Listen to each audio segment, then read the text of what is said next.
सह्याद्रीमध्ये घुमते 5 वाघांची डरकाळी, पण परिसरातील मानवी जीवन मात्र अधांतरी. कारण येथील रहिवाशांच्या वतीने मुंबई हायकोर्टात याचिका दाखल, तर वनविभागाच्या कार्यालयासमोर बेमुदत ठिय्या आंदोलन सुरू.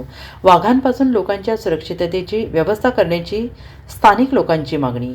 सह्याद्रीच्या राखीव जंगलात वन विभागाच्या माध्यमातून 7 वाघांचं पुनरागमन झालेलं आहे, पण या परिसरातील मानवी जीवन मात्र धोक्यात आलेलं आहे. यासाठी या परिसरात राहणाऱ्या गावकऱ्यांनी सांगली जिल्ह्यातील शिराळा तालुक्यातील वारणावती येथील वन विभागाच्या कार्यालयासमोर आजपासून बेमुदत ठिय्या आंदोलन सुरू केलेलं आहे. तसेच मुंबई हायकोर्टात एक जनहित याचिका दाखल केली आहे आणि त्यावर सुनावणी झाली असून पुढची तारीख देण्यात आलेली आहे.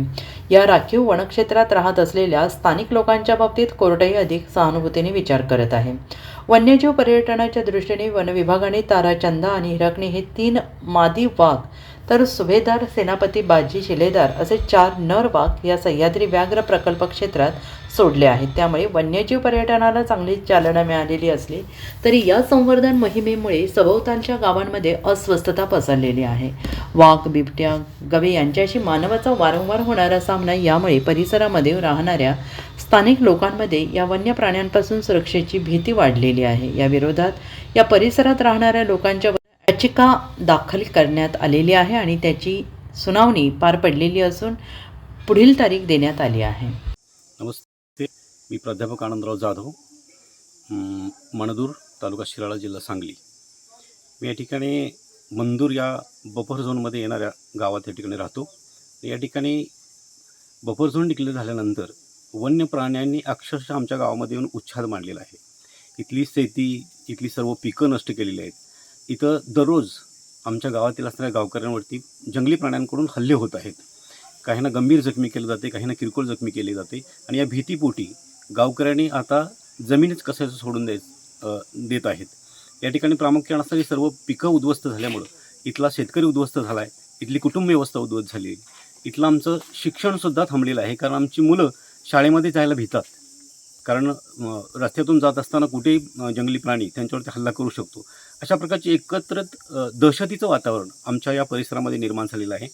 आणि याबाबत शासन पातळीवरती किंवा शासनाकडे वेळोवेळी आम्ही मागण्या करूनसुद्धा, मोर्चे काढूनसुद्धा त्यावरती ठोस उपाययोजना या ठिकाणी केल्या जात नाहीत. आणि त्यामुळे इथला संपूर्ण जो समाज आहे तो भयग्रस्त आणि संपूर्ण भीतीच्या वातावरणामध्ये राहत आहेत.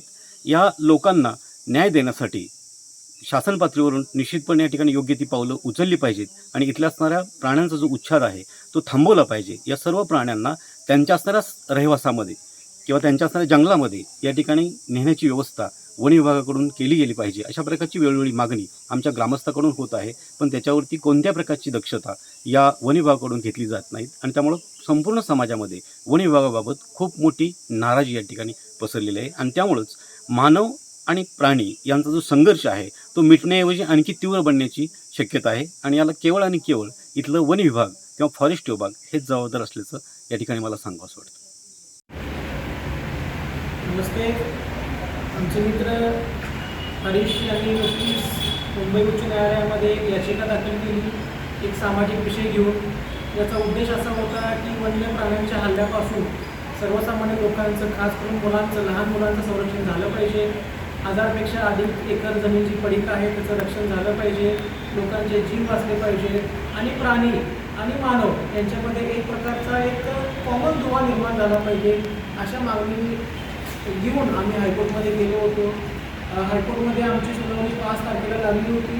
5 तारखेला अतिशय चांगल्या प्रकारे उच्च न्यायालयाने त्याची दखल घेतली आणि ताबडतोब त्याच दिवशी विरोधी पक्ष म्हणजेच आपल्या सरकारला त्यांनी नोटीस काढली आणि तुम्ही नेमक्या उपाययोजना काय करताय त्याचा खुलासा करावा असं त्यांना एक प्रकारचे निर्देश दिलेले आहेत.